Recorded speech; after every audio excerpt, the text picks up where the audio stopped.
Hey everybody, it's Jason Blaha here, and today I thought I would chat with you guys and gals a little bit about macros and macro recommendations. If you guys would please give me a like down below, a comment, a follow, I would appreciate it so much. Let's get over into this conversation. I think it might have been, it was Mike Dolce's recommendations a while back. And I think someone brought those back up of his basic recommendations are, look, try to get, about 0.4 grams of fat per pound of body weight. We want about 0.8 grams of protein per pound of body weight. And outside of that, filling your calories with just whole foods, micronutrient-rich foods, focusing heavily on carbohydrates, kind of beyond those numbers is generally advisable. And honestly, I tend to lean in the direction of saying those are solid recommendations. People start asking about macros. We can make a case for running low carbs in certain situations when you want to drop water, when you're trying to do things like that. Maybe you want more healthy fats to reduce some inflammation in some way.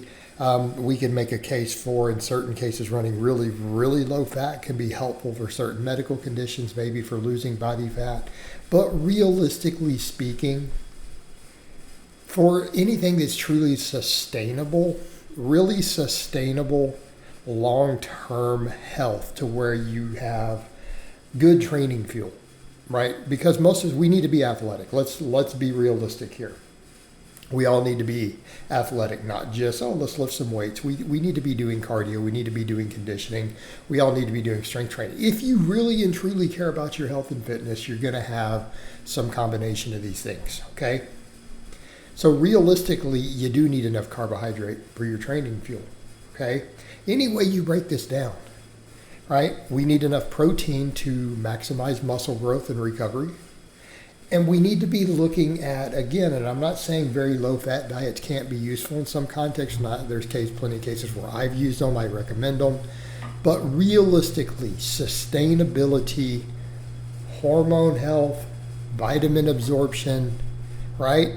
Controlling inflammation, you do need a certain amount of healthy fats. And so even when we talk about that 0.4 grams, we're talking about polyunsaturated fats, monounsaturated fats, right? But if we look at something like, say, the Mediterranean diet, a perfect example, doesn't more or less a Mediterranean diet, if with the context, you're going to make sure you get enough animal source protein to get near those other numbers I've listed, about 0.8 grams per pound of body weight.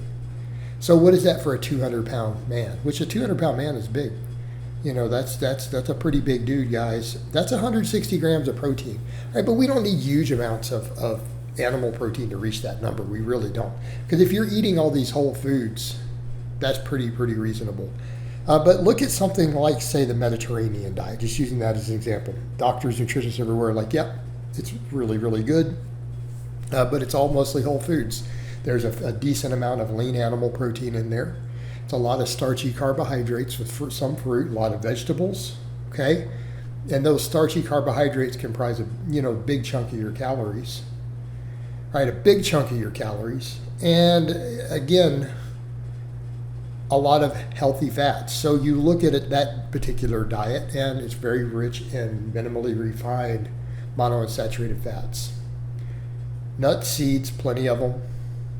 Extra virgin olive oil or even olives themselves. So again, we start looking at that, but where else can we get that exact same monounsaturated fat is found in large amounts in, say, avocados, found in almonds, almond butter. So these are foods that I eat right now. Like if you guys look at some of my grocery baskets and stuff, you'll see avocados and almond butter and stuff. So you're seeing that push towards plant source, minimally refined or unrefined monounsaturated fats and then polyunsaturated fats, okay? And then again, the same thing, you're going to see some cultured dairy and stuff in there, right? Relatively low, tends to be quite low in saturated fat and animal source fats for the most part, barring like some yogurts and things and a little bit of cheeses and stuff, right? So you do see cultured dairy and all of that. So a diet like that tends to fall within these parameters. And so when we're looking at that 0.4 on the fat is enough to say, because we don't have exact numbers. People say, well, how much do we need for hormone health or whatever? We don't have exact numbers. Same thing for vitamin absorption. But if you start getting right around that range, so again, let's take it down to, let's say you're a nice, fit, trim, 170-pound man, right? You're lean, athletic with abs, whatever. So 170. So what is that for protein and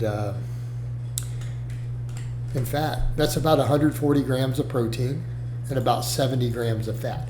That's going to be pretty sufficient. That's about right. You look at that and go, okay, that makes sense. That's going to maximize muscle growth, because anything over about that 0.8 grams per pound of body weight, there's no evidence at all that it helps with muscle growth. There can be certain metabolic benefits, other stuff, absolutely not muscle growth, absolutely not muscle retention and a calorie deficit.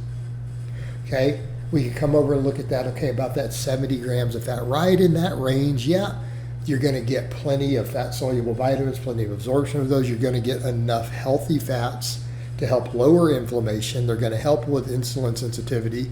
So then if you're filling the rest of this with nutrient-rich carbohydrates, fibrous carbs, starchy carbs, potatoes, sweet potatoes, brown rice, whole grains, oats, right? Fruits, vegetables, right? Starchy vegetables, root vegetables, green leafy vegetables, fruit, you're going to be in a pretty good place. So again, nutrient rich, a diet rich in polyphenols, fiber, phytonutrients, antioxidants, decent amount of lean animal protein. So that's usually the numbers. And if you're doing this, calorie management is going to be relatively easy. You may not even need to track calories. And that's, I think, a valid point that we need to come to with some of that. If you're right about that range, you're just looking at your food saying, I'm trying to get right around this protein and fat, okay? And you're looking at those healthy sources and you just roughly know, hey, an avocado has this much almond butter, whatever. If I throw in a spoon of extra virgin olive oil over here into my brown rice, right? You're right around whatever that 70 grams say in that situation, okay? You're around that 140 grams of protein, especially if, you make sure you get about 70, 80 grams probably from animal source. All those other whole foods will fill it in. You may not even need to track calories. You could probably just eat to satiety. And if the scale starts dropping a little bit, you can throw in a little more food. I'm probably just not eating enough. If it's dropping too much, if you're starting to gain weight, you probably won't gain weight easily on a diet like that, honestly. And most of us don't really need to be bulking anyways. Okay, so this sort of macro approach, I think, is reasonable.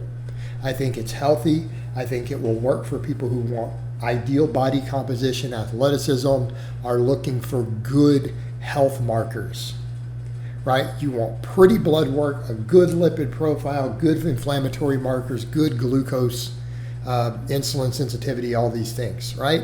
This is a good, solid, reasonable approach for it.